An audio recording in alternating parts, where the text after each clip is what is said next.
ನಿಮಗಿಷ್ಟೇ ಗೊತ್ತು, ಎಲೆಕ್ಷನ್ ಬರ್ತಾ ಇದೆ, ಬಿಹಾರ್ ಎಲೆಕ್ಷನ್ ಬರ್ತಾ ಇದೆ. ಆವಾಗ ಎಲೆಕ್ಷನ್ ಸಮೀಪದಲ್ಲಿ ಪುಲ್ವಾಮಾ ಹಗರಣ ಮಾಡಿದ್ರಿ. 40 ಜನ ಸೈನಿಕರಿಗೆ ಬಲಿ ಕೊಟ್ಟು ಬಜರಂಗ್ ಅನ್ನುವಂತ ಹನುಮಂತನ ಹೆಸರು ಇಟ್ಕೊಂಡು ಹನುಮಂತನ ಹೆಸರಿಗೆ ಕಳಂಕ ಕೊಡ್ತಾ ಇದ್ದೀರಿ ನೀವು. ಸಿಂದಗಿಯಲ್ಲಿ ಮಸೀದಿ ಮೇಲೆ ಪಾಕಿಸ್ತಾನ ಜೊತೆ ಹಾರಿಸಿದವ್ರು ಯಾರು? ಮಾಲೆಗಾಂವ್ ಪ್ರಕರಣದೊಳಗೆ ಬಾಂಬ್ ಬ್ಲಾಸ್ಟ್ ಮಾಡಿದವ್ರು ಯಾರು? ಜಾಮಾ ಮಸೀದಿ ಒಳಗಡೆ ಬಾಂಬ್ ಬ್ಲಾಸ್ಟ್ ಮಾಡಿದವ್ರು ಯಾರು? ಆದಾಯದ ಮೂಲ ಆಗಿರ್ತಕ್ಕಂಥ ಹುಡುಗ ಆ ಉಗ್ರವಾದಿಗಳ ಜೊತೆ ಝಟಾಪಟಿಗಿಳಿದು ತನ್ನ ಜೊತೆ ಬಂದಿರತಕ್ಕಂಥ ಪ್ರವಾಸಿಗರನ್ನು ಉಳಿಸುವುದಕ್ಕಾಗಿ ತನ್ನ ಜೀವವನ್ನು ಕೊಟ್ಟ. ಇನ್ನೊಬ್ಬ ಹುಡುಗ 15 ನಿಮಿಷದೊಳಗೆ 2 ಕಿಲೋಮೀಟರ್ ಓಡ್ ಹೋಗಿ ಗಾಯಗೊಂಡಿರ್ತಕ್ಕಂಥ ಒಬ್ಬ ಮಗುವನ್ನ ತನ್ನ ಹೆಗಲ ಮೇಲೆ ಹೊತ್ಕೊಂಡು ಅವಳ ತಾಯಿಯನ್ನ ಹಿಂದಿನಿಂದ ಅವಳ ತಾಯಿಗೆ ಗಾಬರಿ ಹೊತ್ಕೊಂಡು ಹೋಗೋ ಯಾನು ಅಂತ.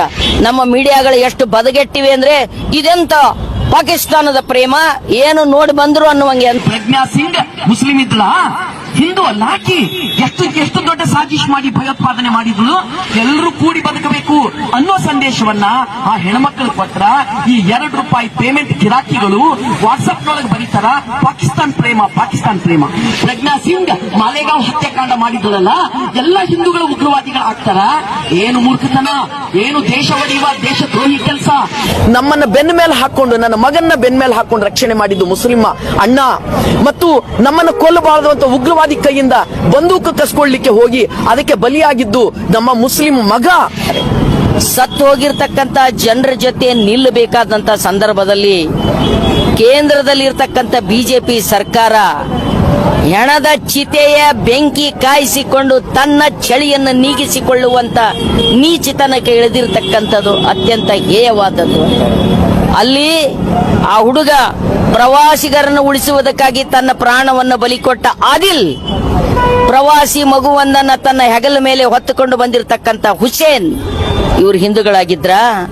ಇವರು ಮುಸ್ಲಿಮರಾಗಿರ್ಲಿಲ್ವಾ? ಭಯೋತ್ಪಾದನೆಗೆ ಜಾತಿ ಇಲ್ಲ, ಉಗ್ರವಾದಕ್ಕೆ ಧರ್ಮ ಇಲ್ಲ. ಹೀಗಿರುವಾಗ್ಲೂ ಕೂಡ ಇಲ್ಲಿ ಈ ದೇಶದಲ್ಲಿ ಅವರ ಉದ್ದೇಶ ಏನು? ಅಲ್ಲಿ ಒಳಗಾಗಿರ್ತಕ್ಕಂಥ ಜನರ ಜೊತೆಗೆ ಇಡೀ ದೇಶ ಕಣ್ಣೀರು ಮಿಡಿತಾ ಇದೆ. ಮದುವೆಯಾಗಿ 5-6 ದಿವಸಕ್ಕೆ ತನ್ನ ಗಂಡನನ್ನು ಕಳ್ಕೊಂಡಿರ್ತಕ್ಕಂಥ ಯುವತಿಯ ಕಣ್ಣೀರು ಏನು ಅಂತ ಮೋದಿ ನಿನ್ ಗೊತ್ತಾ? ಅಮಿತ್ ಶಾ ಅವರೇ ನಿಮಗೆ ಗೊತ್ತಾ? ಮಗನ ಎದುರೇ ತಂದೆಯ ಹತ್ಯೆ ಆದ್ರೆ ಅವರ ಸಂಕಟ ನೋವು ಎಂಥದ್ದು ಅಂತ ನಿಮಗ್ ಗೊತ್ತಾ? ನಿಮಗಿಷ್ಟೇ ಗೊತ್ತು, ಎಲೆಕ್ಷನ್ ಬರ್ತಾ ಇದೆ, ಬಿಹಾರ್ ಎಲೆಕ್ಷನ್ ಬರ್ತಾ ಇದೆ. ಆವಾಗ ಎಲೆಕ್ಷನ್ ಸಮೀಪದಲ್ಲಿ ಪುಲ್ವಾಮಾ ಹಗರಣ ಮಾಡಿದ್ರಿ.